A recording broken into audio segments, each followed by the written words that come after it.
아마 여러분 주변에도 이런 말을 하는 분들이 계실 거예요.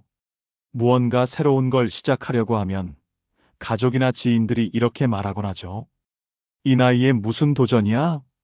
그걸 해서 밥이 나오니 돈이 되니? 그건 젊은 사람들이나 하는 거지. 이제 좀 현실을 봐. 이런 말들은 때론 부담이 되고 시간이 지나도 마음 한구석에 남아 쉽게 잊히지 않습니다. 하지만 어떤 일이든 결과를 보기 위해선 시간이 필요합니다. 씨를 뿌리고 물을 주고 햇볕을 기다리는 그 조용한 시간처럼 말이죠. 그런데 많은 사람들이 그 기다림을 허락하지 않습니다. 오직 지금 당장의 결과만을 바라보며 시작도 하기 전에 가능성을 꺾어버리죠. 그렇게 해서 누군가는 마음속에 조용히 품고 있던 불씨를 스스로 꺼뜨립니다. 말 한마디에, 눈빛 하나에 그토록 아끼던 꿈을 접어두고 말아요. 하지만요, 세상이 기다려주지 않아도 나만은 내 꿈을 기다려줄 수 있어야 해요. 모두가 포기하라 말할 때 한 사람만큼은 해보자고 말해줘야 하잖아요. 그 한 사람이 바로 나 자신이어야 하니까요. 자신의 생각과 기준으로 조언이라며 말을 던집니다. 오늘은 이 두 부류의 사람들, 즉 중간에 포기하는 사람들의 특징과 끝까지 해내는 사람들의 공통점에 대해 이야기해 보려 합니다. 1970년 리처드 바크라는 갈매기의 꿈이라는 작품을 통해 세상에 던진 메시지가 있습니다. 바로 이것이죠. 가장 높이 나는 새가 가장 멀리 본다. 모든 갈매기는 먹이를 찾기 위해 난다. 하지만 한 마리 갈매기는 달랐습니다. 조나단 리빙스턴. 그는 더 높이, 더 멀리, 더 자유롭게 날고 싶었습니다. 비행은 그에게 단순한 이동이 아니라 삶의 의미였죠.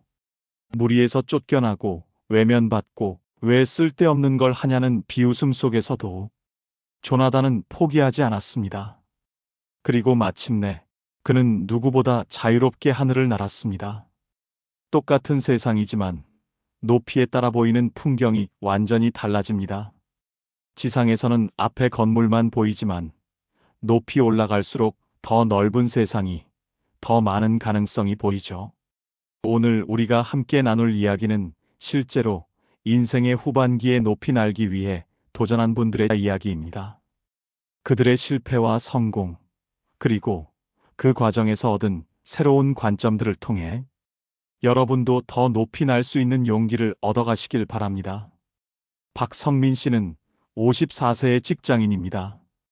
20년 넘게 같은 부서에서 비슷한 업무를 해오다 보니 요즘 부쩍 카페 창업에 관심이 생겼어요. 퇴근길마다 들르는 동네 카페에서 여유롭게 커피를 내리는 사장님의 모습을 보며 문득 생각했죠. 나도 저런 삶을 살아볼 수 있을까? 용기 내어 아내에게 조심스레 이야기를 꺼냈더니 돌아온 말은 이랬습니다. 여보, 정신 차려. 우리 나이에 카페가 뭐야? 요즘 커피숍이 얼마나 많은지 알아? 그리고 퇴직금으로 가게 차리다 망하면 어떻게 할 건데? 회사 동료들의 반응도 비슷했어요. 야, 너 미쳤냐? 지금 얼마나 안정적인 자리에 있는데? 카페? 그거 젊은 애들이나 하는 거지. 결국 성민 씨는 스스로 이렇게 결론 내립니다. 그래, 다들 하는 말이 맞지. 내가 너무 철없이 생각했나 보다. 그냥 정년까지 회사 다니자. 이번에는 정희 씨 이야기입니다. 정희 씨도 54세, 오랜 시간 직장에 몸담아온 평범한 회사원이었어요. 성민 씨처럼 그녀 역시 마음속 깊이 카페 창업이라는 작은 꿈을 품고 있었죠. 매일 반복되는 업무 속에서 문득 커피 내리는 손끝에 담긴 여유로움이 그리워졌습니다. 나도 언젠가는 그런 삶을 살아보고 싶다는 생각이 마음속에서 자꾸 자라났죠. 하지만 그녀의 고민을 들은 주변 사람들의 반응은 성민 씨 때와 다를 바 없었습니다. 이 나이에 뭔 카페야? 망하면 어떻게 할 건데? 안정된 직장 놔두고 괜히 힘든 길 가려는 거 아냐? 하지만 정희 씨는 조금 다른 생각을 했습니다. 여러분 말도 맞아요. 하지만 저는 한 가지를 더 생각해 봤어요. 지금 안 해보면 언제 해보죠? 60에? 70에? 그땐 정말 늦지 않을까요? 그리고 이렇게 덧붙였죠. 실패할 수도 있죠. 하지만 지금 실패하면 다시 일어설 수 있어요. 그런데 나중에 후회하면 그건 돌이킬 수 없잖아요. 6개월 후 두 사람의 모습은 어떨까요? 성민 씨는 여전히 같은 회사, 같은 자리에서 하루하루를 보내고 있습니다. 가끔 카페를 지나칠 때면 마음속에 작은 파문이 일죠. 그때 시작했다면 어땠을까? 하지만 곧 이렇게 스스로를 달랩니다. 그래도 안정적으로 사는 게 맞는 거야. 반면 정희 씨는 작은 커피숍을 열었습니다. 처음 한 달은 손님이 거의 없어 마음고생도 컸지만 지금은 단골 손님도 생기고 무엇보다 아침에 일어나는 게 즐겁다고 말합니다. 매출이 많지는 않아요. 하지만 내가 선택한 삶을 살고 있다는 게 이렇게 기분 좋은 일인지 몰랐어요. 같은 나이, 같은 환경, 같은 반대를 경험한 두 사람. 그런데 왜 이렇게 다른 결과를 얻게 되었을까요? 차이를 만든 건 선택과 용기, 그리고 후회 대신 도전을 택한 태도였는지도 모릅니다. 우리는 종종 정희 씨처럼 어떤 꿈을 품었다가도 주변의 시선과 말 한마디에 쉽게 마음을 접는 사람들을 보게 됩니다. 그 이유는 단순히 용기 부족이 아닙니다. 그 이면에는 몇 가지 공통된 마음의 패턴이 숨어 있어요. 사람들이 뭐라고 할까?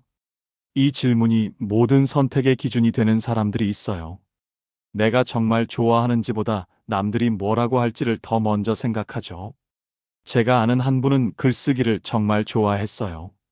퇴근하고 나면 조용한 방으로 들어가 책 한 권 펼치고 하루를 돌아보며 글을 적곤 했죠. 누구에게 보여주기 위한 글이 아니었어요. 오롯이 자기 자신과 마주하는 시간, 그 시간만큼은 세상 어떤 일보다도 소중하고 행복했죠. 그런데 어느 날 가까운 지인이 말했어요. 글쓰기는 그냥 취미로만 해. 내가 쓰는 그런 감성적인 글, 솔직히 일기장에나 어울리는 거지. 그걸로 뭘 하겠다는 거야? 말은 가볍게 던졌지만 그 한마디가 가슴에 쿡 박혔어요. 얼굴은 웃고 있었지만 마음속에서는 무언가 무너져 내리는 소리가 들렸죠. 그날 밤 평소처럼 책상 앞에 앉았지만 펜을 들던 손이 허공에 맴돌다 결국 조용히 내려놓아졌어요. 머릿속엔 그 말이 계속 맴돌았고 내가 쓰는 글은 정말 아무 의미도 없는 걸까? 스스로의 글을 의심하게 되었죠. 작은 불씨처럼 피어오르던 열정은 남의 말이라는 찬 바람 앞에 힘없이 꺼지고 말았습니다. 그렇게 한 사람의 꿈이 조용히 접혔죠. 하지만 이런 일이 그 사람만의 이야기는 아니에요. 다음은 또 다른 모습의 포기에 관한 이야기입니다. 조금만 더 준비되면 시작할게. 아이들 다 키우고 나면 그때 할 거야. 지금은 때가 아니야. 이들은 늘 완벽한 조건이 갖춰지기를 기다립니다. 하지만 인생의 신호등은 그렇게 초록불만 오래도록 켜져 있지 않아요. 오히려 빨간불이 깜빡이는 사이에 건너야 할 때도 있는 법이죠. 계속해서 기다리기만 하다 보면 그 신호등이 고장난 줄도 모르고 계속해서 기다림이라는 이름의 횡단보도에 서 있게 됩니다. 한 발만 내디디면 될 그 길을 마음속 완벽이라는 신호가 바뀌지 않는 한 끝내 건너지 못한 채 말이죠. 그런데 또 다른 부류의 사람들이 있습니다. 봐, 나는 역시 안 되는 사람이었어. 내가 뭘 하겠다고 나섰던 거지. 마치 자전거 타다가 한 번 넘어진 아이가 나는 자전거랑 안 맞아라며 아예 손을 놓아버리는 모습과 비슷하죠. 하지만 정말 그렇다면 우린 한 번도 걸을 수 없었을 거예요. 아무도 처음부터 넘어지지 않고 걷거나 타는 법은 없었으니까요. 이들은 아주 작은 실패 하나에도 자신 전체를 부정해버리곤 해요. 마치 넘어졌다는 이유만으로 아예 걷는 걸 포기해버리는 것처럼요. 정혜 씨처럼 한 번은 망설였지만 끝내 움직이는 사람들이 있습니다. 이들에게도 두려움은 있었고 주변에 우려 섞인 목소리도 분명히 들렸습니다. 지금 시작하면 안 돼. 그 나이에 무슨 도전이야? 이런 말들 앞에서도 그들은 한 발자국 더 나아가기로 결심했죠. 왜일까요? 그들 안에는 조용하지만 단단한 마인드셋이 있었기 때문입니다. 그것은 남의 말보다 내 마음이 정말 원하는 것을 더 소중히 여기는 태도였습니다. 높이 난다는 건 단순히 높은 자리에 오르는 것이 아닙니다. 남들이 보지 못한 길을 향해 나아가려는 용기, 안전지대를 벗어나 미지의 바람을 타려는 선택, 그것이 바로 진짜 높이 나는 것입니다. 대한민국의 국민 배우 윤여정 씨를 모르는 분은 아마 없을 겁니다. 1960년대부터 연기를 시작한 그녀는 이미 하나의 전설이었죠. 그러나 그런 그녀도 70이 넘은 나이에 완전히 낯선 세계, 헐리우드에 과감히 도전장을 내밀었습니다. 누구도 예상하지 못한 선택이었지만 윤여정 씨는 마치 망설임 없이 날아오르듯 우리에게 보여주었습니다. 도전에는 나이가 없다는 묵직한 진실을요. 사실 그녀의 삶은 늘 도전의 연속이었습니다. 1970년대 가수 조영남과의 결혼으로 미국으로 떠났고 그곳에서의 삶은 결코 녹록지 않았습니다. 결국 이혼 후 두 아들과 함께 한국으로 돌아왔지만 그녀를 기다리고 있던 것은 연기자의 자리를 비운 공백과 이혼 여성에 대한 사회의 차가운 시선이었습니다. 그러나 윤여정 씨는 멈추지 않았습니다. 주조연을 가리지 않고 때로는 자신이 망가지는 역할도 기꺼이 받아들였죠. 연기에 대한 사랑과 집념으로 천천히 자신의 길을 다시 걸어갔습니다. 그리고 마침내 2020년 영화 미나리에 출연하게 되었고 그 작품은 그녀를 전 세계 무대 위로 올려놓았습니다. 결과는 역사적인 성공이었죠. 2021년 아카데미 시상식에서 여우조연상을 수상하며 한국 배우 최초로 오스카의 주인공이 되었습니다. 전 세계가 그녀의 연기와 인생을 주목했습니다. 미국에서의 경험이 나를 완전히 바꿔놓았어요. 70세에 다시 신인 배우가 된 기분으로 모든 걸 배웠죠. 나이가 든다는 건 오히려 더 많은 걸 시도할 수 있다는 뜻이에요. 그녀는 또 이렇게 말합니다. 한국에서만 활동할 때는 내 세계가 전부인 줄 알았어요. 하지만 용기를 내어 새로운 세계로 뛰어든 순간 이렇게 넓은 무대가 있다는 걸 알게 되었죠. 나이는 정말 숫자일 뿐이에요. 이것이 바로 높이 난다는 것 아닐까요? 물론 높이 나려는 모든 시도가 언제나 성공으로 이어지는 것은 아닙니다. 때로는 추락하기도 하죠. 그러나 그 실패야말로 진짜 날 수 있는 힘을 만들어줍니다. 지금은 국민 MC로 불리는 유재석 씨지만 그의 초기 개그맨 시절을 기억하시는 분들은 많지 않을 겁니다. 1991년 데뷔 후 오랜 기간 그는 무명에 가까웠어요. 당시 개그계는 이경규와 같은 스타들이 주름 잡고 있었죠. 유재석 씨는 늘 조연이었고 때로는 방송에서 편집되어 나가기도 했어요. 언제까지 이렇게 살아야 하나? 30대 초반의 유재석 씨는 심각한 고민에 빠졌습니다. 동기들은 하나둘 성공하거나 다른 길을 택했지만 그는 계속 제자리 걸음이었어요. 매번 오디션에서 떨어지고 새로운 프로그램에 캐스팅되지 못했죠.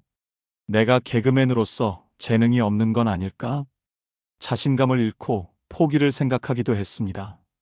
하지만 유재석 씨는 포기하지 않았어요. 오히려 실패의 원인을 철저히 분석하기 시작했습니다. 왜 사람들이 내 개그에 웃지 않을까?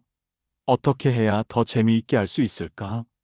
남들이 쉬는 시간에도 계속 연습하고 새로운 스타일을 개발하려고 노력했어요.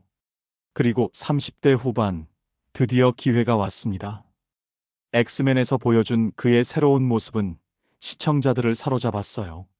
이어진 무한도전은 그를 진짜 스타로 만들어 주었죠. 하지만 유재석 씨가 가장 감사하게 생각하는 것은 그 오랜 기간의 무명 시절이었습니다. 그때의 실패와 좌절이 없었다면 지금의 저는 없었을 거예요. 바닥을 경험해봤기 때문에 지금 어떻게 사람들과 소통해야 하는지 아는 거죠. 실패는 끝이 아닙니다. 더 높이 날기 위한 준비 과정이죠. 유재석 씨는 이렇게 말합니다.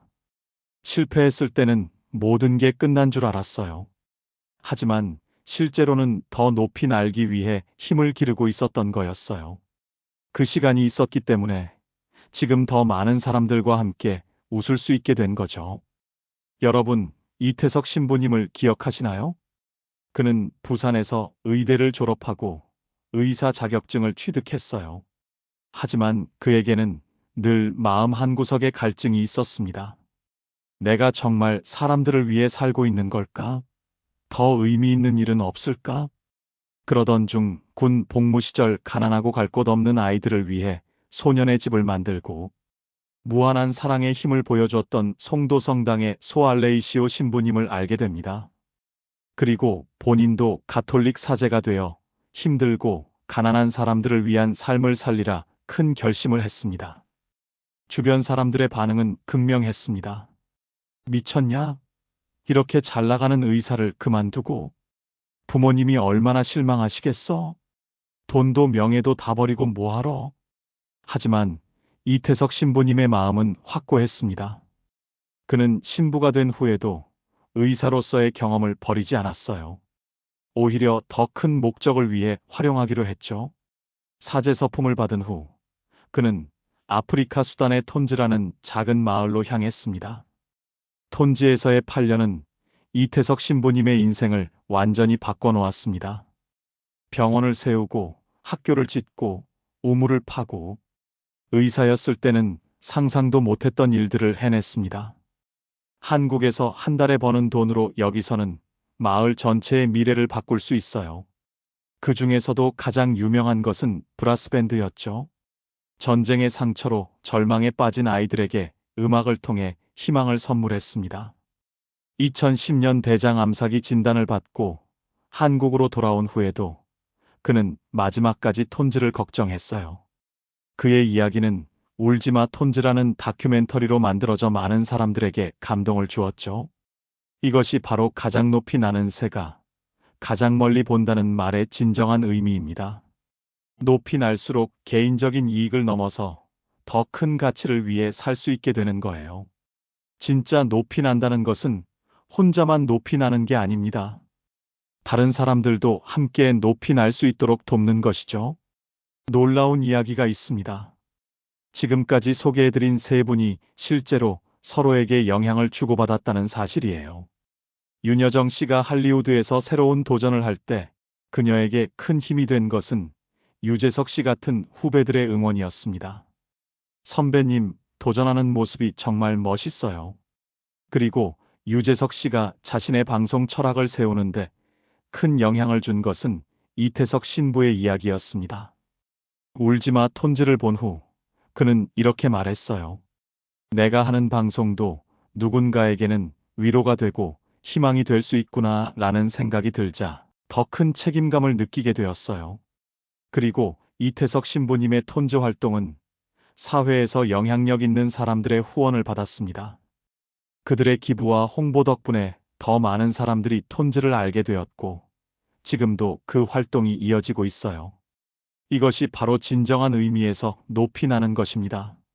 한 사람이 용기를 내어 높이 날 때 그 날개짓이 다른 사람들에게도 바람이 되어줍니다.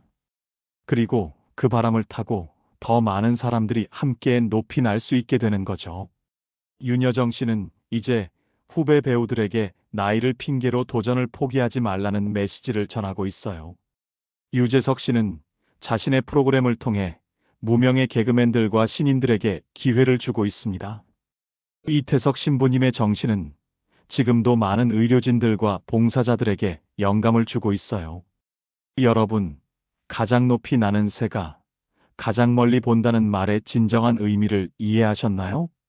높이 난다는 것은 단순히 성공하는 것이 아닙니다. 안전지대를 벗어나 새로운 도전을 하는 것, 실패를 두려워하지 않고 그것으로부터 배우는 것, 개인적인 이익을 넘어서 더 큰 가치를 추구하는 것, 그리고 다른 사람들도 함께 높이 날 수 있도록 돕는 것. 이 모든 것이 진정한 의미에서 높이 나는 것입니다. 지금 여러분이 서 있는 곳에서는 어떤 풍경이 보이나요? 50대, 60대라고 해서 늦은 것은 아닙니다. 오히려 이제야 진짜 높이 날 수 있는 지혜와 경험을 갖추신 거예요. 용기를 내어 한 발짝만 높이 올라가 보세요. 분명히 지금과는 다른 풍경이 보일 거예요. 그리고 그 풍경 속에서 여러분만이 할 수 있는 특별한 일들을 발견하게 될 겁니다. 오늘부터 여러분도 더 높이 날아보세요. 나이는 정말 숫자일 뿐입니다. 그리고 그곳에서 본 아름다운 풍경을 다른 사람들과 나누어 주세요. 지금까지 함께 해주셔서 감사합니다.